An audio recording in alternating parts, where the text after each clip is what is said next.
Are you ready for deeper meaning and bigger dreams in your life? Do you believe it can happen? Amy and LoriAnn are here to clear the confusion and help you live life full out, guided by your inner wisdom to create, amplify, and align you with your highest self. Are you ready to attract a divinely blessed life? This is Living in the Faith Frequency.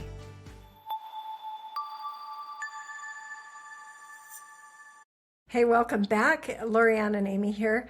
And today we want to talk a little bit about how to have fun in the faith frequency. And Amy had an incredible weekend. You know, I love doing these on Monday because we always get to say, Amy had an incredible weekend. Or what an amazing week that we had. But I really do love Mondays. I have to say that. I love Mondays. I love the first of the month. I love the first of the year. I love fresh starts. I love getting up at the sunrise because to me, that is like this fresh new beginning. And people will say, but you get to see the sunrise like every day. And I'm like, yeah, but every day it's different. The beach is different every day, like the way the tide comes in and moves the sand. Some days there's shells, some days there's not. There was even a guy that was picking up shells today, and I see him on the beach every day. Like, this is a young dad, really athletic, everything. I never see him shelling. It's usually the old ladies that are like me that are there, that are shelling on the beach. And he's like, oh, today's the best day to pick up shells because the ocean has dropped in and brought so much today. And so I want to just say that as an introduction to what we want to talk about today, because every single weekend is different. Every single day of our life is different, and we get to choose how we show up in the faith frequency, in the way that we're showing up with whatever is the trauma, drama, life, overwhelm, joy, like all the things that have happened in just this short amount of 5 days. And Amy came on in our pre-recorded message, and she had said, I feel like I've lived a lifetime since we did our last episode. And so I want to bring you into that conversation today about how much we can be in the fun while we're living in this faith frequency. And it really is determined by how we wake up each day and how we see the blessings or the gratitude or the people in our lives, even through like the drama trauma. What do you think, Amy?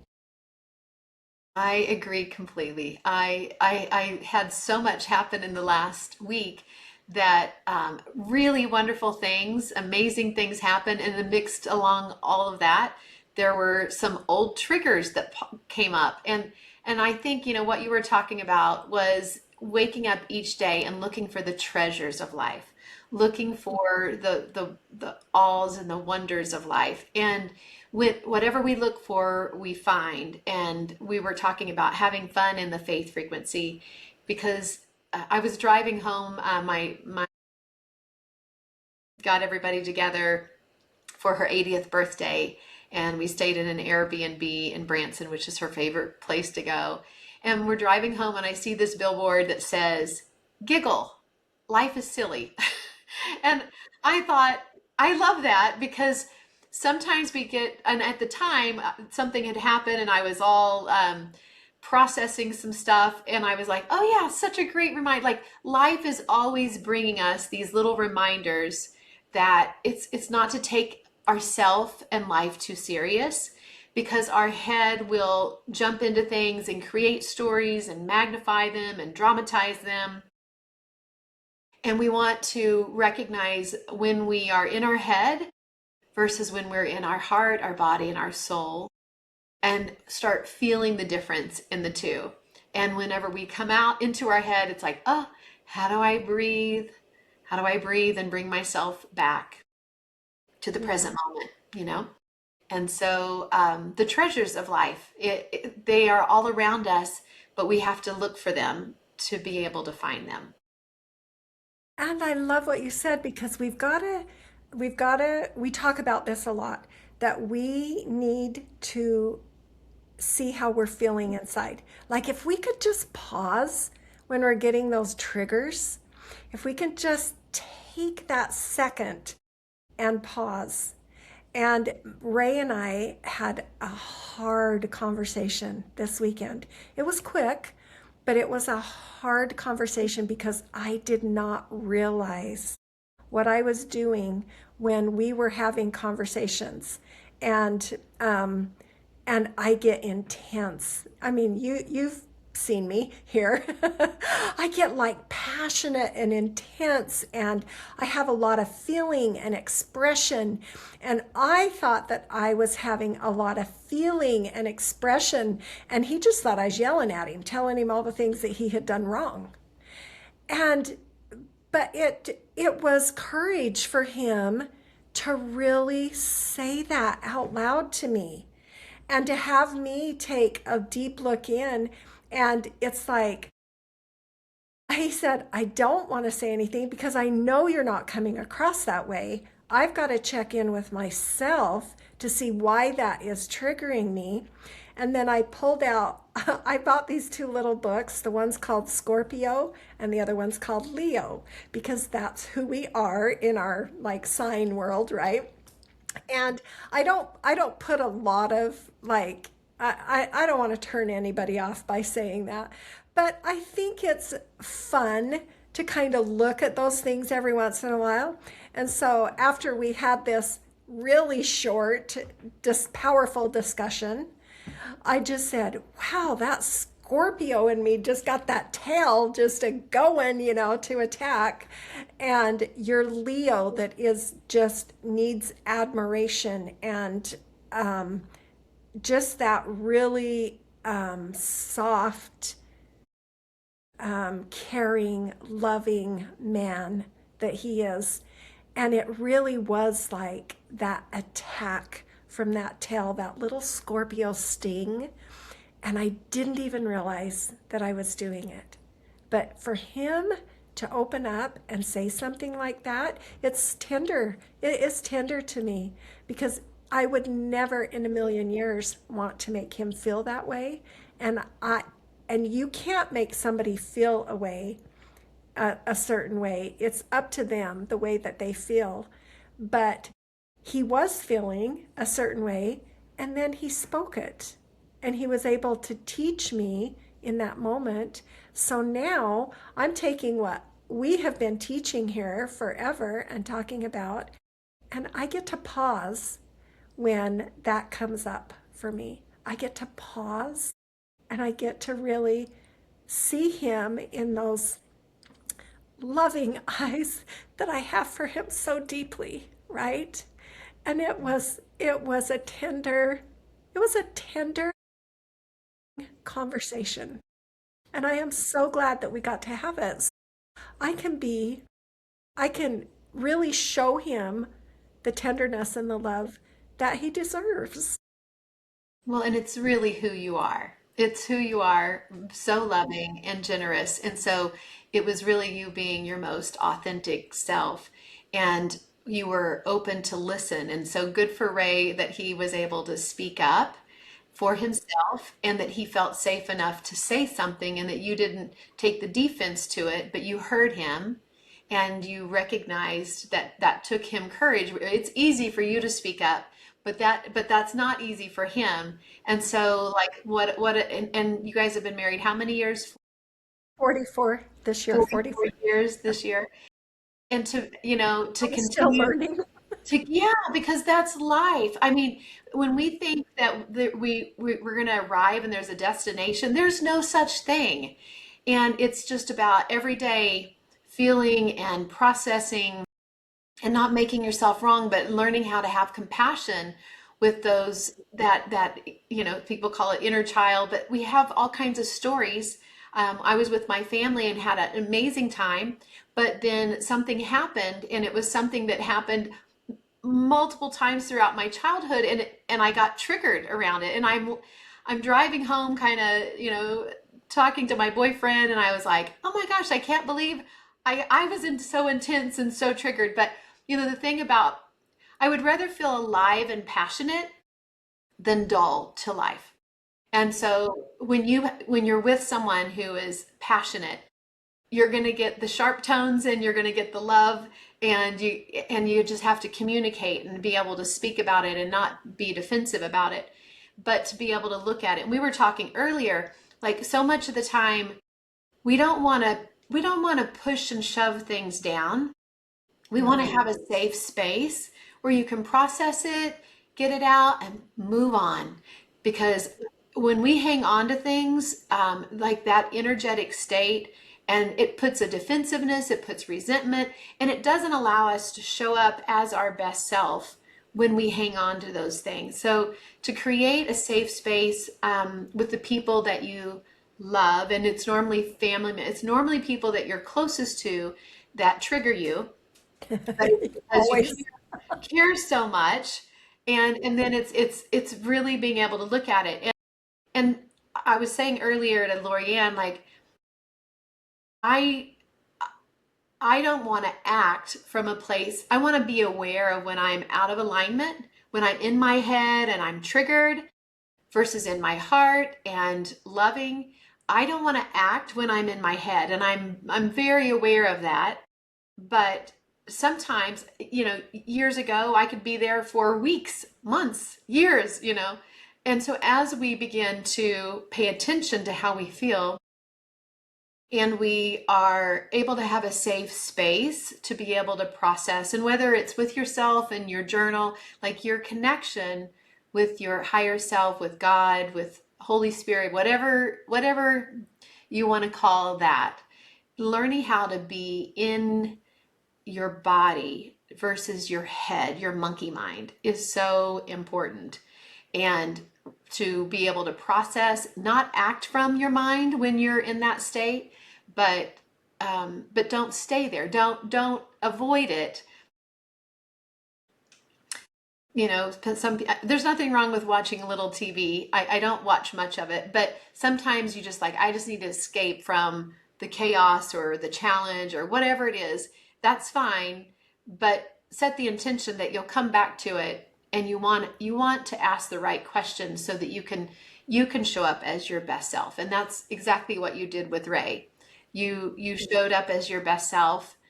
Your passion came out, and he spoke up for himself, and you guys were able to go even deeper on a more connected space, even after 44 years. How beautiful is that?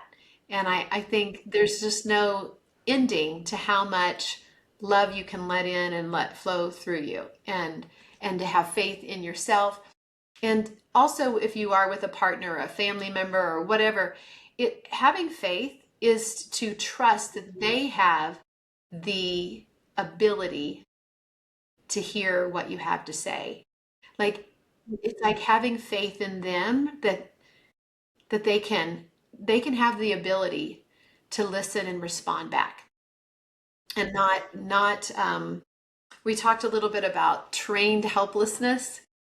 Sometimes we're trained into I helplessness. love the discussions that I have been hearing and that we have been having together with that trained helplessness. That is, yeah, keep going. Say some more, because that trained helplessness is, there's books that are written about it. There's people that have studied it so in depth for years and years and years. That's been like their whole thesis of their whole career. So what a great thing to talk about is our trained helplessness. Yes, and trained help, we all have it at moments on certain subjects, and we never know when we're going to be triggered, but noticing when we go into a trained helplessness state is important, and just being aware of it and know that it's temporary. Like, knowing that it's, because you can also have trained competency, trained optimism. Like, you can retrain. I don't care how old you are, what age, what you've gone through, you can retrain your mind to look at things differently and respond differently and get different results. Like, it's important to know that. And it's important to know when we go into a trained helplessness. The other night, I took on fixing dinner. I'm not a cook, don't like to cook, don't even like to bake bread, but I do because LoriAnn turned me on to it. But I was making lasagna. I was going to take it for the family, and I had made bread and grilled chicken, and I had a mess everywhere, and I felt helpless because John used to always help in the kitchen. He was the cook. He did everything. Like, I always had help when we were packing and going places. Like, I always had such an amazing helper. And I felt so helpless. And I recognized, like, oh my gosh, I'm in my trained helplessness right now. And then I gave myself space, and I just went to bed, and I thought, I'll get up in the morning and I'll do my best. And then I set the intention to be on point. And I listened to something that was uplifting, and I'm doing my bread and I'm finishing cleaning all the dishes, but I'm listening to something that was getting me back into my power, getting me back into understanding the power of my mind, my thoughts, that I'm in charge, I'm the author. It was just a temporary moment. And before I knew it, I'm like in this higher elevated state. And then my bread's cooked and my kitchen's completely clean. And I was like, wow, that was easy because I wasn't resisting with all the stories in my head. And we talk about struggle, like we create our own struggle, and we want to stop putting ourselves through the struggle of life. When we resist what is, I think that is the trained helplessness. But when we can accept it is what it is, and I always like to say, everything's figure outable, everything always works out, there's plenty of time. Like when we go into a time constraint, like you have to have faith in time. Like I've noticed that when I'm in the right, when I'm not resisting things, I can get so much done. It's almost like time expands because it's the state that I'm operating in. So we want to just recognize when we go into this helplessness, don't beat yourself up, give yourself space, pause, do something to elevate your mood, take a nap. Yesterday I took a 2-hour nap. I don't take naps, but I was like, oh, I'm in a I heavy was state. shocked. Right, I know. Like, I was, yeah. I came off my wonderful trip with my family, but I was like in this heavy state. I'm like, I need a nap. But getting to know yourself, right? Know thyself. And how do you help yourself? How do you move yourself out of helplessness into competency? And how do you learn new things? And how do you process things in a little different way? Like giving yourself opportunities that there's always more to life. There's no ending. There's just always more ways, different perspectives that open you up and open your heart and allow those tender moments. I mean, I love those tender moments when you're like, oh my God, like, that you're like really connected. I think so many more people are wanting that connection in life and those tender moments where they're connected with the people that they love. I think that's important. Well, this has been the best conversation today, and hopefully you've been able to feel the fun that you can have in living in the faith frequency and recognizing those trained helplessness. And maybe you learned something new today too because of this conversation. That's where we are. We're just in this learning, growing, and we get to do it together, and we get to learn from each other. So thanks, Amy, and thanks for being here today. Hit subscribe, and we'll see you next time. Thanks for tuning in to Living in the Faith Frequency. Keep shining, keep aligning, and keep trusting your inner guidance as you live your life full out. We are here to guide you as you step confidently into your faith journey. Be sure to subscribe and stay connected. Check out the show notes and let us know what topics would you like to hear next. On behalf of Amy and LoriAnn, we want you to keep talking, keep dreaming, and keep feeling blessed.